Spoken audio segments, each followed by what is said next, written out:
अभी तक मैंने आपको शिवाजी के उद्भव के बारे में बताया था, शिवाजी ने किस प्रकार से जो है ना मतलब अपनी सत्ता को काबिज किया था या किस प्रकार से जो है ना अपने राज्य का विस्तार किया था। लेकिन अब तक जो शिवाजी के राज्यों का विस्तार हो रहा था या शिवाजी के जो साम्राज्य या स्वराज का उनका विस्तार हो रहा था, अभी तक जो टकराहट मुख्य रूप से बनी हुई थी वो टकराहट बीजापुर के साथ होती। जो बीजापुर में जो आदिल शाही थी या बीजापुर का जो सुल्तान था उसके साथ टकराहट थी। अभी तक जो उनके राजनीतिक रिश्ते बन रहे थे या राजनीतिक रिश्तों की सरगर्मी थी वो बीजापुर के साथ थी। एक बार मुगलों से उनका सामना हुआ था और मुगलों से सामना होने के क्रम में भी उन्होंने जो है ना वो बीजापुर के साथ संधि करके और मुगलों को परेशान किया था। लेकिन अब जो रिश्ता अब दूसरे चरण में मैं आपको बताने जा रहा हूँ वो बीजापुर का औरंगजेब से रिश्ता बताने जा रहा हूँ। आप औरंगजेब को देखते हो कि यहाँ पर 1698 में औरंगजेब जो है ना दिल्ली की गद्दी पर बैठ कर मुगल बादशाह बन गया। अपने पिता को जो है ना जब वो बीमार पड़ने लगे थे तो उत्तराधिकार का युद्ध लड़के जो है ना अपने पिता को है नजरबंद कर दिया और इसके बाद वो सत्ता पर बैठ गया था।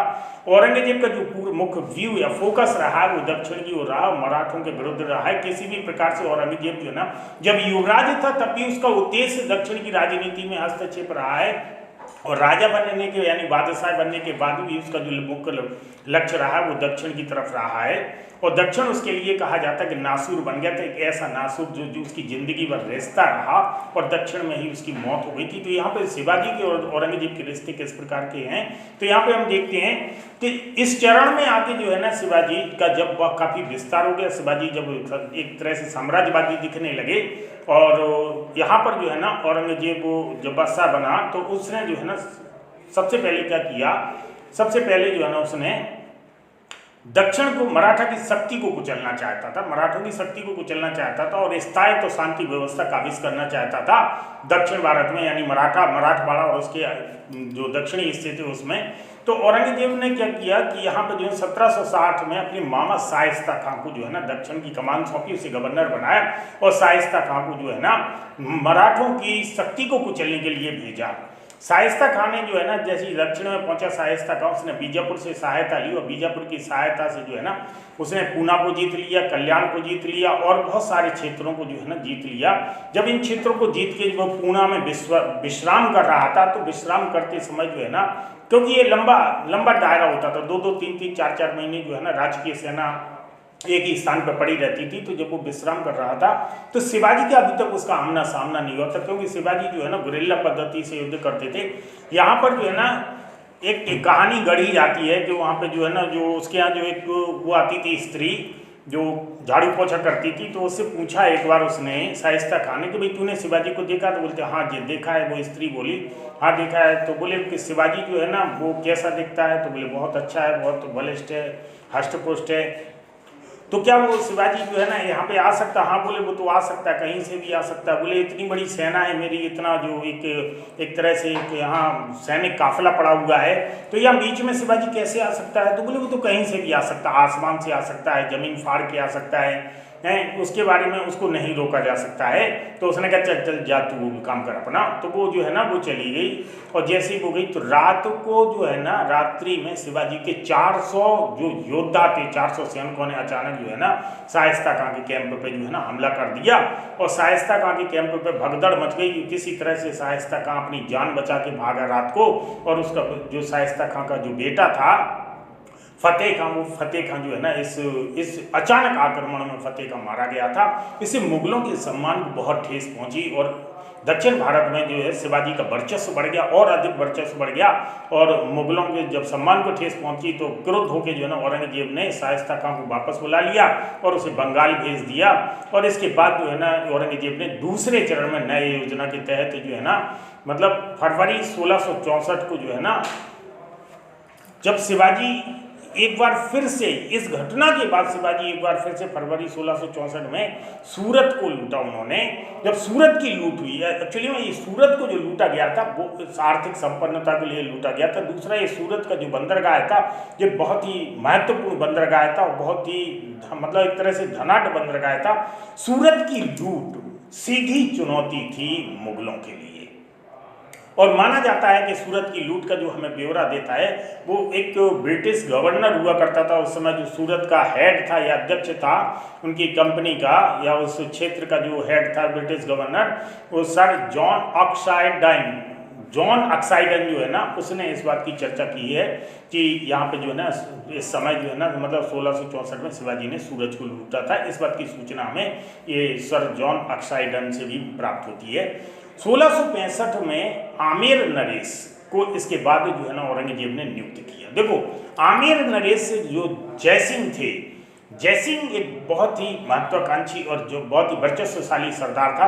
औरंगजेब ने जयसिंह को किसी पर निर्भरता ना रहनी पड़े वो सारे अधिकार दे के राजकीय सेना लेके भेजा था। मतलब अभी तक जो शाइस्ता खां को भेजा गया था, शाइस्ता खां को जो है ना क्षेत्रीय शक्तियों का जो है ना सहयोग लेना था और शिवाजी का या मराठों का दमन करना था। लेकिन जयसिंह को जो भेजा गया, जयसिंह को सारे अधिकार के साथ जो है ना औरंगजेब ने भेजा। जयसिंह जब वो मराठवाड़े क्षेत्र में पहुंचा, उन्होंने लगातार जो है ना जयसिंह ने तमाम किलों को जीत लिया। शिवाजी के बहुत सारे किलों को जब जयसिंह ने जीत लिया तो इसके बाद जो है ना अप्रैल 1665 में मतलब आप ये मान के चलिए कि पुरंदर का घेरा डाल दिया गया। इस पुरंदर के किले में शिवाजी के बहुत अच्छा सेना नायक था, यानी शिवाजी को अपने इस किले पर बहुत विश्वास था, लेकिन पुरंदर का किला धराशायी हो गया और शिवाजी को एक अच्छा सेना नायक था जिसका नाम था मुरारजी जीवाजी, वो मारा गया। शिवाजी को लगने लगा कि पुरंदर का किला अधिक समय तक नहीं जो इसे रोका जा सकता है इस शक्ति को, तो शिवाजी ने जो है ना जयसिंह के साथ जो है ना संधि वार्ता आरंभ कर दी। और फिर जैसे जयसिंह के साथ संधि वार्ता आरंभ हुई, इस संधि वार्ता में जो है ना 22 जून 1665 को शिवाजी और जयसिंह के मध्य पुरंदर की संधि हुई।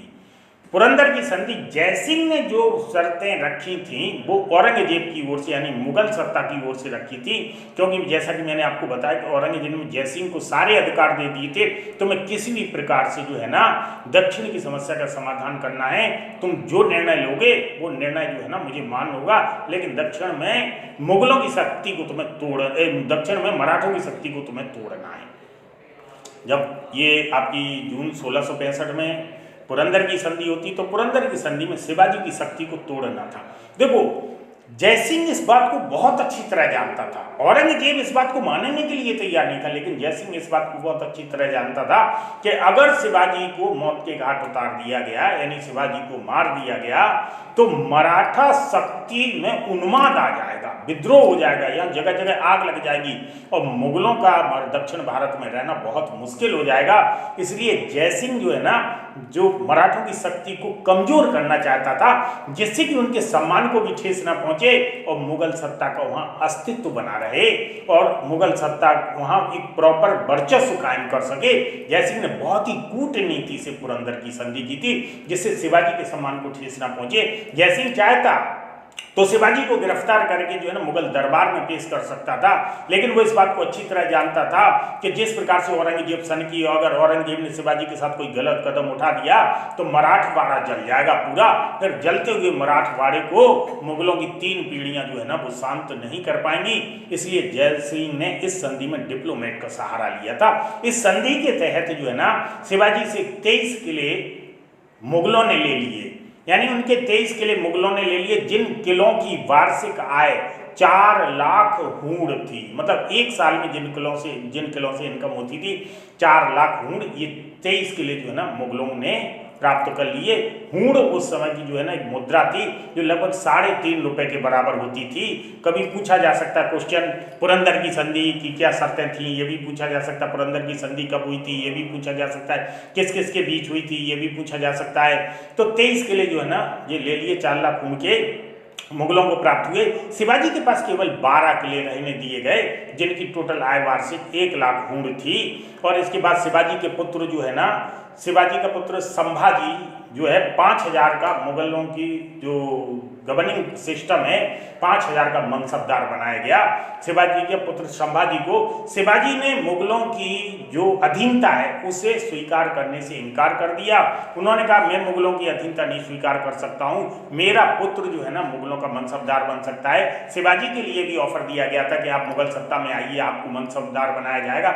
शिवाजी ने अधीनता स्वीकार कर दी। उन्होंने कहा मैं स्वतंत्र हूँ, मैं स्वतंत्र ही रहना चाहता हूँ। इसी एवज में जो है ना, इसी संधि के तहत इसी एवज में जो है ना मिर्जा राजा जयसिंह ने, मतलब राजा जयसिंह ने शिवाजी को जो है ना स्वतंत्र शासक के रूप में स्वीकार कर लिया। उन्हें खलत प्रधान की शासन करने की उन्हें राजा स्वीकार कर लिया, यानी छत्रपति स्वीकार कर लिया। ये मराठों के लिए बहुत बड़ी बात थी।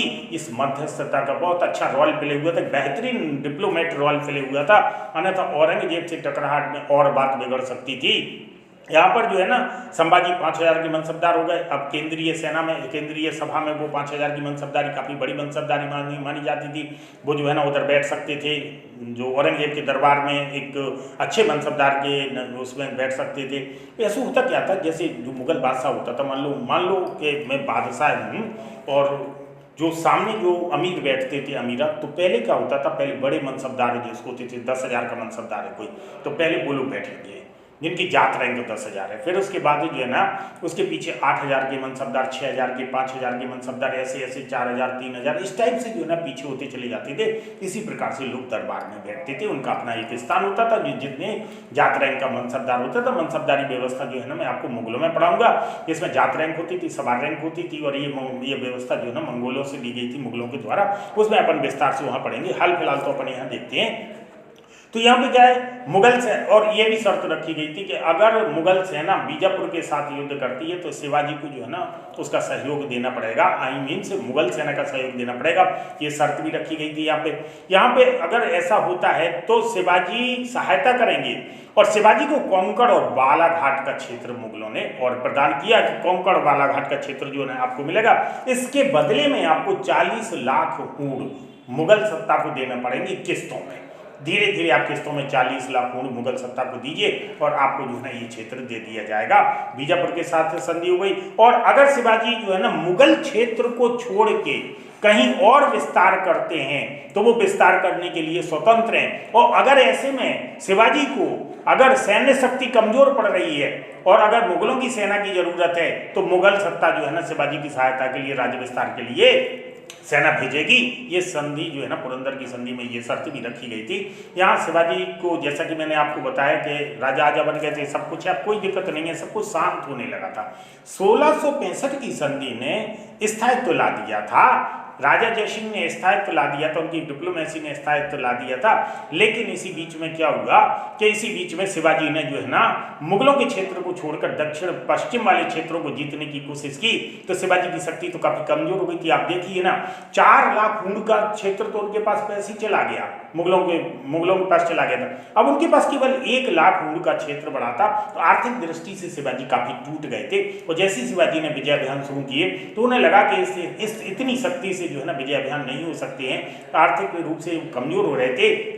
उन्होंने एक बार फिर जयसिंह से बात की कि देखो भाई, आपने प्रॉमिस किया था हमें कि आप अगर इन क्षेत्रों में विस्तार करते हैं तो मुगल सेना आपकी सहायता करेगी, तो हमें आपकी मुगल सेना की सहायता की जरूरत है। जयसिंह ने आश्वासन दिया कि आप चलो आगरा दरबार में चलो, औरंगजेब के समक्ष प्रस्तुत हो तो मैं जो है ना आपकी सहायता करूंगा और मैं औरंगजेब से सेना को परमिशन दिलवाऊंगा और जो है ना औरंगजेब मुगलों की सेना जो है ना आपके साथ चलेगी और वो आपके वो राज्य विस्तार के लिए कार्य करेगी। तो यहाँ पर जो है देखते हैं कि शिवाजी जो है ना जब पूरा उन्हें विश्वास हो गया, पूरा आश्वासन प्राप्त हो गया कि ऐसा तो नहीं कि मुगल दरबार में हम जाएं और कोई हमारे साथ धोखा हो जाए, तो इसकी गारंटी जो है ना जयसिंह ने दी कि नहीं ऐसा कुछ नहीं होगा। और इसके बाद जो है ना शिवाजी जो है ना आगरा के लिए चल दिए अपने बेटे संभाजी के साथ। शिवाजी 4000 सैनिक लेके जो है ना 4000 मराठा सैनिक लेके आगरा पहुंचे। जैसे ही आगरा पहुंचे वो मुगल दरबार में पेश हुए तो औरंगजेब ने शिवाजी को ना मनसबदार जो 5000 की मनसबदारी थी वहां पे स्थान दे दिया कि आप यहाँ पे बैठिए। शिवाजी ने इस बात का विरोध किया। उन्होंने कहा कि मैं आपका मनसबदार नहीं हूँ, मैं मुगल सत्ता के अधीन नहीं हूँ, मैं एक स्वतंत्र राजा स्वीकार किया गया हूँ, इसलिए मेरा स्थान जो है ना स्वतंत्र राजाओं वाली लाइन में होना चाहिए। तो औरंगजेब सनकी तो था ही।